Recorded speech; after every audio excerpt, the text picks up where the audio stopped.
Barbie Fortesa pahapyaw na sinagot ng issue sa kanila ni Jason Blake at David. Inamin na nagselos. May bago na namang idinidikit na intriga ngayon sa primetime princess ng GMA7 na si Barbie Fortesa at ang pambansang ginoong si David Licauco. Dahil napakaraming kaganapan nga ang hindi nakita ng mga netizens sa naganap na anniversary party ng GMA7. Isinadya ng nag-trending ng muling pagkikita ni Jack at ni Barbie. At kung paano nga in-approach ni Jack si Barbie na mismong ito nga ang unang bumati sa dalaga.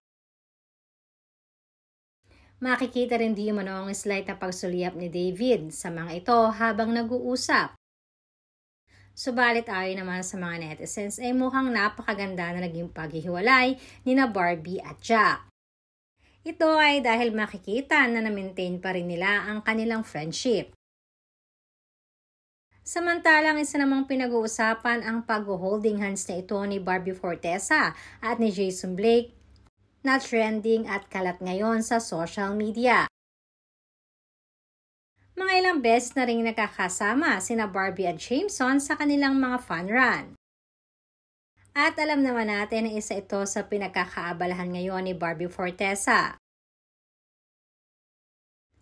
na naging hobby na nga niya malaunan.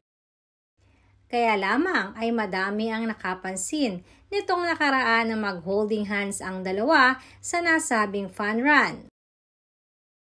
At kagad namang reaksyon ng mga netizens na baka meron na di umanong relasyon ang dalawa. Subalit ayon naman sa aming insider, magkaibigan lamang sina Barbie at Jameson. Sadya lamang di umanong malambing si Barbie sa kanyang mga kaibigang lalaki.